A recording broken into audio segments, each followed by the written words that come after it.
मिश्राज IAS academy में आप सभी का स्वागत है। और आश्रम व्यवस्था को पढ़ने के बाद हम लोग पुरुषार्थ के बारे में बात करेंगे, क्योंकि जब हम आश्रम के बारे में पढ़ रहे थे तो बार बार हमने पुरुषार्थ का जिक्र किया था और आपको बताया था कि जो पुरुषार्थ है यानी कि जो धर्म अर्थ काम और मोक्ष है, इसकी पूर्ति के लिए हमें आश्रम की आवश्यकता होती है। और आश्रम से जब हम आगे बढ़ेंगे यानी आश्रम में हम क्या करेंगे, आश्रम का उद्देश्य क्या है, तो हमें पुरुषार्थ की आवश्यकता होती है। तो पुरुषार्थ जो है वो मानव जीवन का लक्ष्य या उद्देश्य है। इसको कहा गया है पुरुषेयते इति पुरुषार्थः। पुरुषेयते इति पुरुषार्थः। पुरुषार्थ यानी कि पुरुषेयते यानी पुरुष का जो लक्ष्य है, पुरुष का जो अंतिम लक्ष्य है, मानव जीवन का जो अंतिम लक्ष्य है वो पुरुषार्थ की प्राप्ति है। अर्थात विवेकशील मनुष्यों की की प्राप्ति ही पुरुषार्थ है। पुरुषार्थ की अवधारणा में चार प्रमुख तत्व हैं: धर्म, अर्थ, काम और मोक्ष।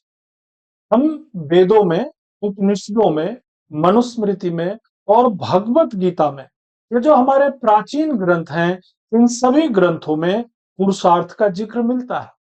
वेदों में मानव जीवन के चार लक्ष्यों के रूप में पुरुषार्थ का जिक्र मिलता है। उपनिषद में मोक्ष प्राप्ति के एक लक्ष्य के रूप में पुरुषार्थ का उल्लेख होता है। मनुस्मृति में मानव जीवन के आवश्यक लक्ष्यों के रूप में पुरुषार्थ का उल्लेख होता है। और भगवत गीता में कहा गया है कि कर्म और भक्ति की प्राप्ति के लिए भी पुरुषार्थ आवश्यक है। तो इसीलिए वेदों में पुरुषार्थ को पुरुषार्थ चतुष्टय कहा गया है। पुरुषार्थ को चतुष्टय कहा गया है। चतुष्ट इसलिए क्योंकि चार है। कौन कौन से चार है? तो धर्म, अर्थ, काम और मोक्ष। तो सबसे पहला जो आधार है पुरुषार्थ का वो है धर्म। धर्म शब्द जो है वो द्वि धातु से बना है। द्वि का अर्थ होता है धारण करने योग्य, जिसे धारण किया जा सके, जिसे वर्ण किया जा सके, जिसे हम अपने आचरण, विचार, मूल्य, सिद्धांत आदि में धारण कर लें, वही धर्म है। और धर्म की दो श्रेणियां हैं। There are two categories of dharma. एक है भौतिक और दूसरी है आध्यात्मिक। भौतिक यानी कि सामाजिक, भौतिक यानी कि सामाजिक और दूसरा आध्यात्मिक। लेकिन इस सामाजिक और आध्यात्मिक जीवन के बीच जो संतुलन बनाने का काम है वो पुरुषार्थ से ही संभव है। धर्म के अंतर्गत क्या चीज होगा? तो क्षमा। अगर कोई गलती करता है और आप उसकी क्षमा करते हैं। सत्य, अगर आप सत्य के रास्ते पर चलते हैं। आप पवित्रता का जीवन जीते हैं जिसे शौच कहा गया है। संयम, पैसेंस रखते हैं। त्याग, सेक्रीफाइस करते हैं परिवार के लिए, समाज के लिए, तो त्याग हो गया। और ब्रह्मचर्य का पालन, जो कि आश्रम में हम लोगों ने कहा देखा था कि ब्रह्मचर्य हमारे जीवन का प्रथम आश्रम है। और उस दौरान हम कई गुणों का, मानवीय गुणों का विकास करते हैं। और उनमें से ये जैसे सत्य है, संयम है, त्याग की भावना है, ये ब्रह्मचर्य के दौरान हम लोग सीखते हैं। धर्म के माध्यम से ही हम क्या होता है, अज्ञानता से भी मुक्त होते हैं, सत्य की खोज करते हैं, ईश्वर में विश्वास और सदाचार का पालन करते हैं।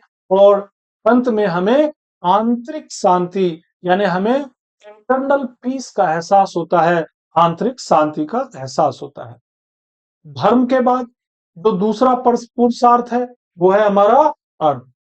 अर्थ इसलिए महत्वपूर्ण है क्योंकि अर्थ के बिना तो इस धरती पर, इस सामाजिक जीवन में हम कुछ कर ही नहीं सकते। न तो हम ऋणों से मुक्ति कर हो सकते हैं, न तो हम यज्ञों का पालन कर सकते हैं, न तो समाज का भलाई कर सकते हैं, और न ही परिवार चला सकते हैं। तो देखिए पुरुषार्थ का जो दूसरा महत्वपूर्ण हिस्सा है, धर्म के बाद जो महत्वपूर्ण हिस्सा है वो है अर्थ। क्योंकि अर्थ के बिना जीवन जीना मुश्किल है, क्योंकि इसी से हम भोजन, वस्त्र, आवास और जो भी बुनियादी आवश्यकताएं हैं उनकी पूर्ति कर पाते हैं। यहां तक कि धर्म का पालन भी हम उचित ढंग से तभी कर पाते हैं जब अर्थ होता है हमारे पास। यज्ञ भी हम तभी कर पाते हैं परोपकार भी हम तभी कर पाते हैं जब हमारे पास अर्थ यानी पैसा, भौतिक आवश्यकताओं की पूर्ति करने के लिए धन होता है। तो इसीलिए अर्थ का सामाजिक जीवन में खासकर एक जो हमारा जो आध्यात्मिक सामाजिक जीवन है, हिंदू सामाजिक जीवन है, उसमें भी अर्थ को महत्व दिया गया है। अर्थ का उपयोग कर ही हम पंच महायज्ञों की पूर्ति कर पाते हैं और ऋणों से मुक्त हो पाते हैं। तो इस हिसाब से भी अर्थ जो है बहुत महत्वपूर्ण हो जाता है। फिर आता है काम। पहले धर्म, फिर अर्थ और काम। काम का बहुत सीमित अर्थ नहीं है। यहाँ पर काम केवल शारीरिक वासनाओं की पूर्ति तक सीमित नहीं है।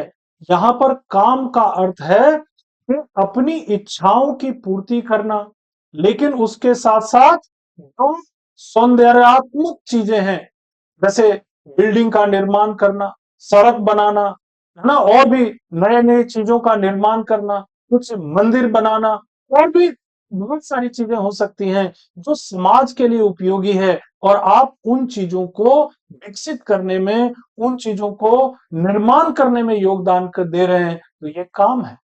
तो काम केवल व्यक्तिगत नहीं होता है, काम सामाजिक भी होता है। और समाज को ध्यान में रख करके जब आप काम करेंगे तो आप समझिए कि पुरुषार्थ के काम की पूर्ति भी कर रहे हैं। तीसरी बात यह है कि काम जो है ये हमारी शारीरिक और मानसिक इच्छाओं की पूर्ति करता है। तो व्यक्ति क्या होता है, संतुष्ट रहता है, और जब संतुष्ट होगा, स्वयं से संतुष्ट होगा, तो वो समाज के लिए भी काम करेगा। तो धर्म, अर्थ और काम के बीच एक संतुलन बनाए रखना हमारे पुरुषार्थ और आश्रम व्यवस्था का लक्ष्य है। यानी धर्म का पालन करो, अर्थ का अर्जन करो। अर्थ का अर्जन धार्मिक तरीके से होना चाहिए, यानी कि नैतिक तरीके से होना चाहिए, अनैतिक तरीके से नहीं। तो अर्थ का अर्जन धार्मिक और नैतिक तरीके से, और काम का पालन जो है वो भी धार्मिक और नैतिक तरीके से। इसीलिए धर्म को सर्वोपरि रखा गया है और अर्थ और काम को उसके बाद में रखा गया है, कि अगर आप अर्थ और काम को करते भी हैं तो आप धार्मिक तरीके से और नैतिक तरीके से करेंगे तो खुद को भी संतुष्टि और शांति मिलेगी, और ये समाज के लिए भी बेहतर होगा।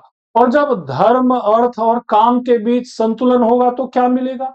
आपको आत्म संतुष्टि मिलेगी, सामाजिक रूप से आपको जो है सामाजिक रूप से काम करने का अवसर मिलेगा, और आप धीरे धीरे धीरे मोक्ष से जो है मोक्ष की ओर आगे बढ़ेंगे। तो पुरुषार्थ का जो अगला हिस्सा है वो है मोक्ष। और मोक्ष क्यों चाहिए? क्योंकि पुरुषार्थ मानव जीवन का अंतिम लक्ष्य है। मोक्ष के माध्यम से ही व्यक्ति जन्म और मरण के चक्र से मुक्त हो पाता है, और आत्मा जो है वो परमात्मा में विलीन हो जाती है, लीन हो जाती है। मोक्ष के माध्यम से व्यक्ति संसार के बंधनों, दुखों और माया मोह से मुक्त हो जाता है, और जो परम ब्रह्म परमेश्वर है उसमें विलीन हो जाता है। यानी धर्म, अर्थ और काम के सुंदर संतुलन के बाद ही मोक्ष की प्राप्ति होती है। ये भी पुरुषार्थ ही हमें सिखाता है। तो इस प्रकार मोक्ष मानव जीवन का अंतिम लक्ष्य है, और यही पुरुषार्थ का भी लक्ष्य है। और इस तरह से हिंदू सामाजिक जीवन, या यूं कहें कि मानव जीवन का जो है दो आधार हैं, एक है हमारा आश्रम और दूसरा है हमारा पुरुषार्थ। आश्रम से गुजरते हुए पुरुषार्थ का पालन करना और मोक्ष की प्राप्ति करना, यही मानव जीवन का लक्ष्य है। यही आश्रम और पुरुषार्थ को पढ़ने से हमें मालूम पड़ता है। लेकिन पिछले कुछ सालों में हमने ये देखा है कि बहुत सारे बदलाव आ गए हैं, बहुत सारे बदलाव आ गए हैं। लेकिन ये भी जानना जरूरी है कि आखिर ये पुरुषार्थ अगर समाज में अपना अस्तित्व बनाए हुआ है तो क्यों? अगर थोड़ा बहुत भी हम इसके बारे में बात करते हैं तो ऐसा क्यों? क्योंकि पुरुषार्थ के माध्यम से व्यक्ति के कर्तव्यों और नैतिकता का पालन हो पाता है। धन संपत्ति, आर्थिक अर्जन के आनंद का भी अवसर हमें पुरुषार्थ से ही मिल पाता है, क्योंकि अर्थ और काम की पूर्ति भी हमें इससे हो पाती है। पुरुषार्थ व्यक्ति के सामाजिक और आध्यात्मिक विकास में भी मदद करता है। साथ ही साथ पुरुषार्थ व्यक्ति को समाज के लिए उपयोगी बनाता है, और आश्रम व्यवस्था के सुचारू संचालन के लिए भी पुरुषार्थ की आवश्यकता होती है। लेकिन धीरे-धीरे जैसे औद्योगीकरण हुआ, नगरीकरण हुआ, शिक्षा हुआ, व्यापार व्यवसाय हुआ, पश्चिमी संस्कृति का प्रभाव हुआ, सूचना प्रौद्योगिकी, इंफॉर्मेशन टेक्नोलॉजी, ऐसे तमाम ऐसे बदलाव समाज में आए, तो उसका इफेक्ट जो है वो आश्रम व्यवस्था पर पड़ा, पुरुषार्थ पर पड़ा और धीरे-धीरे ये जो है विलीन हो गए। लेकिन ये कहना कि सामाजिक आवश्यकताओं की पूर्ति के लिए, मानव जीवन को बेहतर बनाने के लिए क्या आश्रम और पुरुषार्थ क्या अप्रासंगिक हो गए हैं? तो मेरा जवाब होगा नहीं। चाहे आप किसी भी युग में रह रहे हों, इनकी आवश्यकता मनुष्य को हमेशा ही रहेगी, क्योंकि ये समाज को व्यवस्थित, व्यक्ति को अनुशासित और आत्मिक और आध्यात्मिक शांति के लिए ये दोनों सामाजिक व्यवस्था आवश्यक है। इस बात का हमें ध्यान रखना चाहिए। आप सभी ने समय दिया, इसके लिए धन्यवाद।